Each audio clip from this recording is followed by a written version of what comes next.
คำมืดพี่น้องพากันลงทงเนาะสลอยเผินจักยังลุงตุงตังอยู่นะกำลังแบก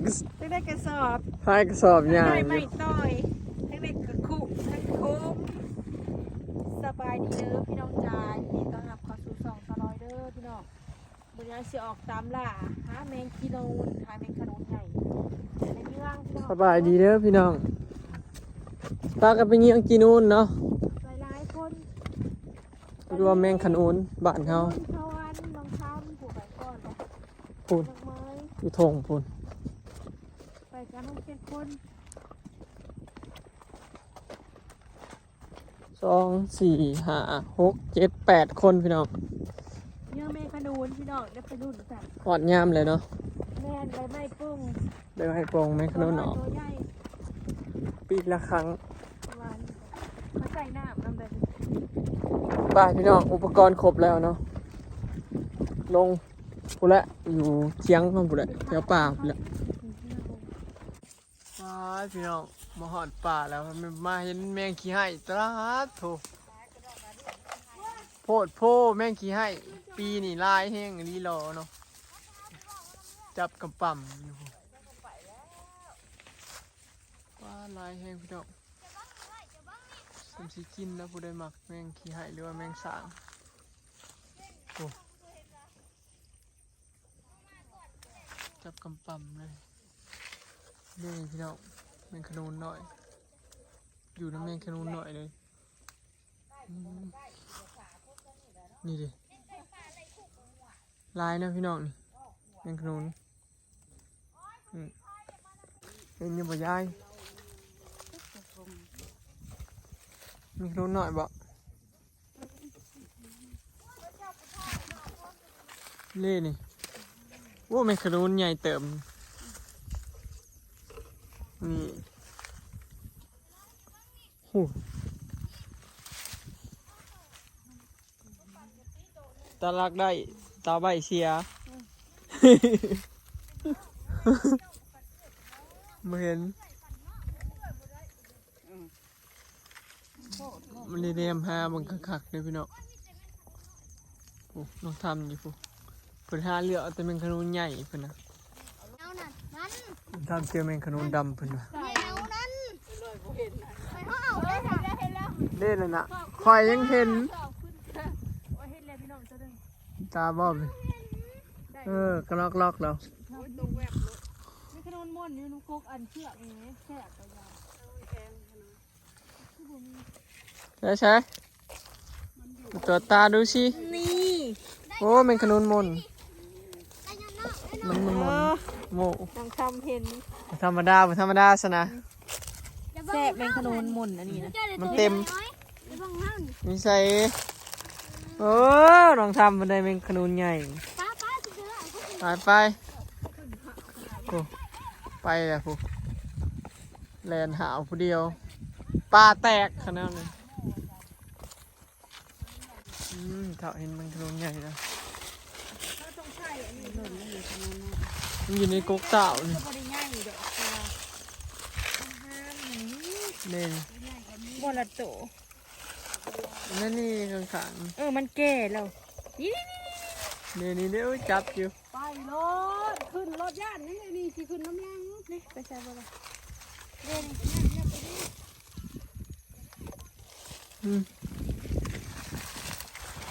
ย่าบ่ลายเนาะ ไฟหุงคักพี่น้องหลักไฟบุญหลอดมา อุ้ยแมงขนุนใหญ่โอ้ นี่ ย ใช้ นี่เด้นี่ เดี๋ยวนี่เอาตัวนี้ก่อนนี่ โอ้ยมันสิไป โอ้ยม นี่เฮ้ย ใช่ ให้ โอ้ ลืม ยเป็นขยุนได้นี่ พี่น้องปีละเทื่อจ้ามียายามใบไม้ป่ง อ้อมไปบุญด้วยเดี๋ยวนี่ มันทางก็เริ่ม นี่ นี่แหละพี่น้อง เดี๋ยวนี่แล้วไหม อันนี้มันแมงขนุนน้อยสมีมันห้ามมันมีน้อยก็ดีเลย แมงช่างลายอันนี้ มันเริ่มง่ายเลยเขาสิไปเป็นไรวะ เขาแลนเลยป้านี่เฮ้ยนี่กระปั่มอยู่นี่เทิง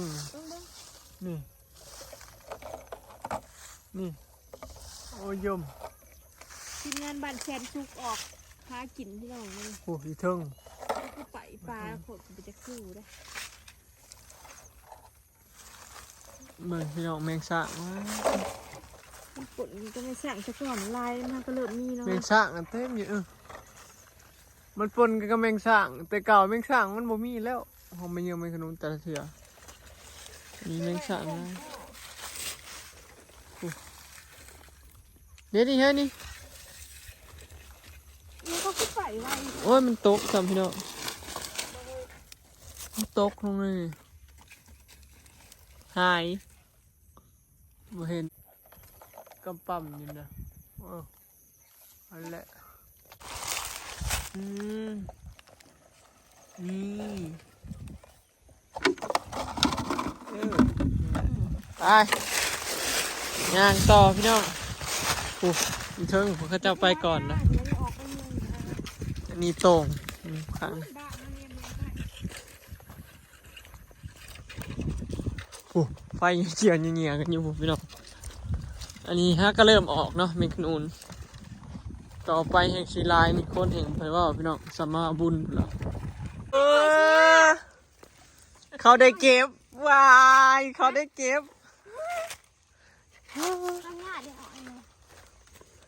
ขนาดเขาบ่มีกระต่องเขายังได้ ได้แล้วเขาต่อยตัวนั่นผู้เทิงผู้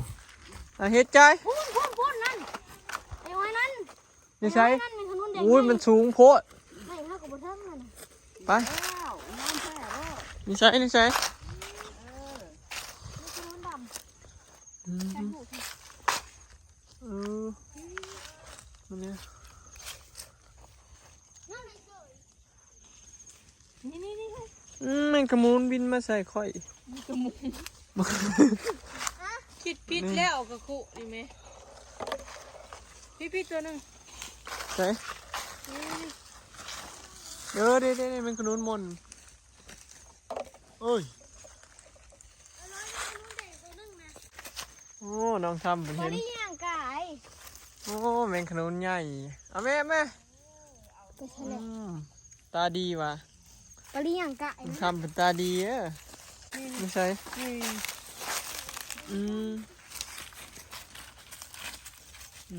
นี่กกเต่าเอาบ่เลย เด้อ น่ะ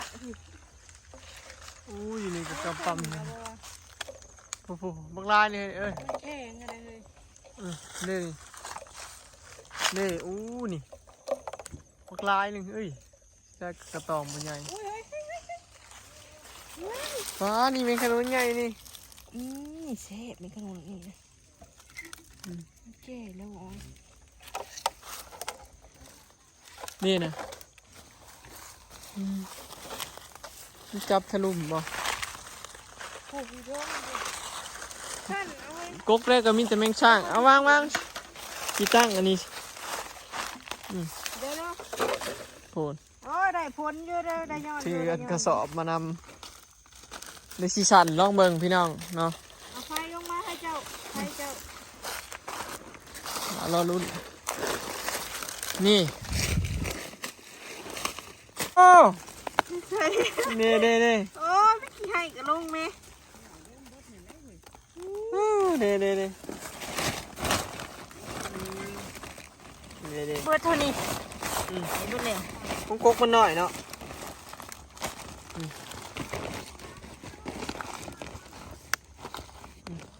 เด็กกำหนึ่งนะ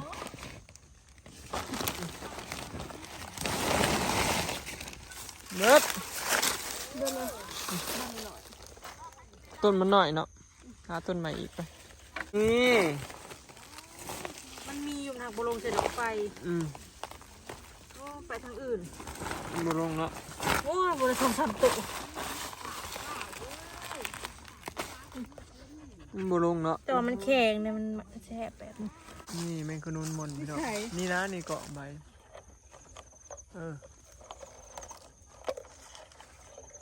นี่นะแมงกะนูนมนนี่ดกใหญ่เลยร้อยนี่เอาแมงกะนูนมนก่อนนี่เห็นมั้ย โอ้ย นี่ งั้นมาก็ได้ เด่นนี่ในหลุมเต็มอยู่นี่เด่น เด็กออกมาพี่จัง มันจับเธอต้นเต่าพี่น้อง ผู้ขอล่มนะคะ โอ้ ขวดน้ำเล่นแต่น้ำข้นไหมคะเล่น เด่นนะขันให้ฉันพอบลงเนาะ เด่นเต็มเลยนะจับเอาก็ได้ มันน้ เฮ้ อย ย บ่แม่นน้อยชุดเด้มันห้ามมันเดี๋ยวมันไข่แล้วเนาะ มันอยู่ในนี้เด่นว่าอยู่ในกล่อง สอบให้มันนูนใหญ่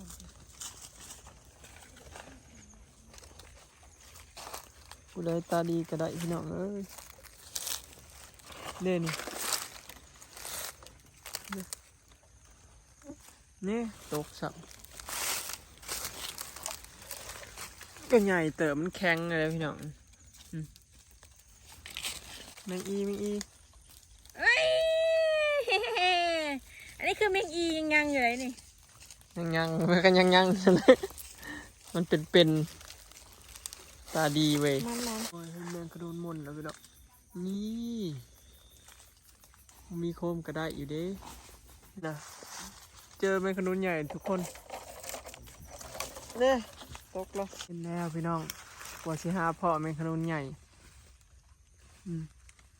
นี่ได้แล้วตัวหนึ่ง จ้อยนี่อะไรขนมใหญ่เลย เท่าไหร่11โต โอ้คือเก่งแท้ มาแบ่งหน่อยตีนี่มีก้นต้นเต่าเป็นหุ่งอยู่บ่พี่น้องเป็นแต่แมงช่างเนี่ยไปที่ใดก็ได้โอ้ยบางท่านน่ะเพิ่นเอาบางท่านน่ะเพิ่นมาเอาแต่แมงขนุนใหญ่เพิ่นนะ ดีใจออกมาเด้อ นี่ใช่บ้าพ่อพ่อ รอดจะคอไม่ใช่โอ้ลงมาเด้อ งูเสือเอาไปหมัดงัวเอาไปผูกงัวไป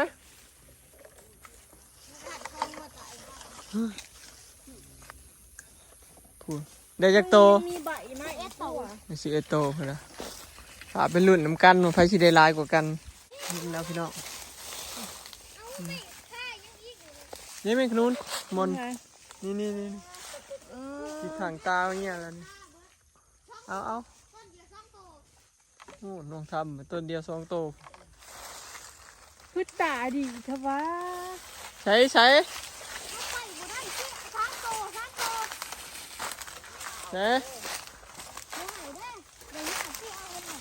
ไม่ใช่ ไม่ใช่โอ้โหแมนลีโอ้ เอาให้แน่ ไม่ใช่ นั่น ไม่ใช่ นั่น เอออีเทิง จะบ่เห็นน่ะ ไอ้ได้ชี้อยู่เทิงจ้ะ อีกตัวนึงอยู่ข้างๆเนี่ยก็ไม่ใช่วะ เดี๋ยวเอาให้เบาจอยเพื่อนกันนี่ อีกตัวนึงอยู่บ้างเลยวะ ไม่ใช่ นี่ชามโตนะ เล่นอีกตัวหนึ่งเจ้าเห็นแล้วนี่ เล่นเด็ดนี่ นี่ มันได้ยุ่งเลย นี่มันโคลนใหญ่นี่อีกตัวหนึ่งเน่จอยตกบ่เฮียดอกนี่ โอ้ตัวเดียวชามโตมาอย่างมันโพดเดี๋ยวดูไอ้อ้อยนะมาน้ำเลิง อืม เก็บมาละ กินกับลาบปลาเนาะลาบหมู ละปะให้บอกไอ้กินกันนะ งามใช่ปะ ถือไว้เธอมันกิน อู้ยยอดพอดีเลยเนาะ เห็ดเด้เนาะเฮ้ย อยากเฮ็ดแกงเฮ็ดปวกด้วยเนาะพี่น้อง โลละ5 แสน โอ้เฮ็ดปวกนะออกเลย โลละ900 บาท ปลาโถบกินหัวมันพี่น้องถากินถายำหน้าพุ่นแล้วเนาะ งามเลยสา เห็นแล้วก็อยากกินแกงเฮ็ดปวกเนาะพี่น้องเอาไปเลยแม่ลิดใช่ ไม่ขนูนเนาะ นี่มันใหญ่ดินี่ มันมาหยาดหมู หยอก เอาเที่ยว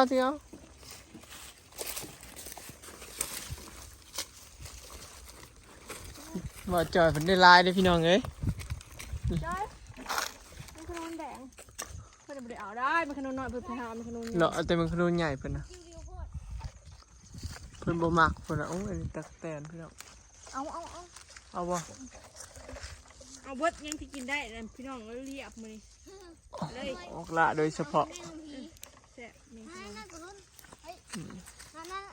ใช่บอกตัวเห็นเป็นลำ นี่ ผักปีถูกไปด้วยเลยว้าว คือกระสอบมานำเว้ยดู สมบัติเองเลยเจ้า นี่แหละสูตรนี่แหละมันจังได้หลายนู้นหน่อยมันแข็งไปเลย เนาะแซ่บมาก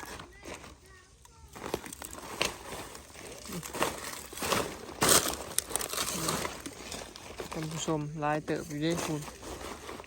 เริ่มบินมาเรื่อยๆอยู่นี่มาแต่ไซดอกคันมีไฟเฮ้ยมันจับเอาไหมมาแต่ไซด์เดี๋ยวนี้โอ้ยลงลายมาเอา อันสั้นนี่มันลงเบิดอยู่บ่ เดี๋ยวมันกำลังลงมานี่มาเอาเดี๋ยวนะนี่นะเอามาเอาเดี๋ยว โอ้จังได้แข็ง เดี๋ยวมันเห็นหัว เอามา มา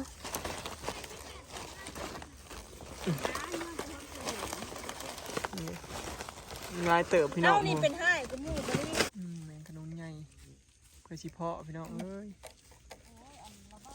แมงขนุนใหญ่2 โตพี่น้องนี่สิเอาเนื้อได้นอบาทนี่มีเศษต้องแย่งเอาขนาดนี้พี่น้องเอ้ยนี่บ้านแล้วพี่น้อง เย้ นี่2 ตัว 3 ตัว ได้ตัวนี้ ข่อยมันนี่แมงขนุนใหญ่ กระเดกระเดก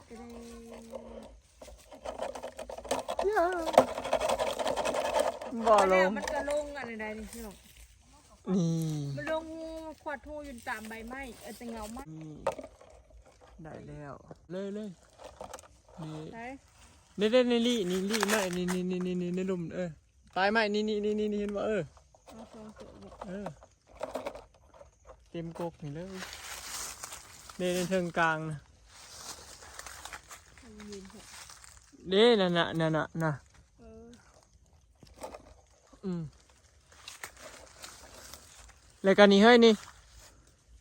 เต็มกกนี่เลยนี่เด้เห็นบอกพี่น้องนี่ยังว่าเต็มกกนี่น่ะนี่เห็นอยู่นะเต็มกกเลยว่ะ เบิดละ ท่านผู้ชม เดี๋ยวมาเบิ่ง เต็มกกเลยกงเม็ดละบ่เงี้ยมึงบ่ถั่วทำได้2 4 6 7 โตต้นเดียวได้อีกแล้วพี่น้องพ่ออีกแล้วนี่อึ๊บมีขนุนใหญ่เนาะนี่พ่ออีกแล้วพี่น้องมีขนุนใหญ่นี่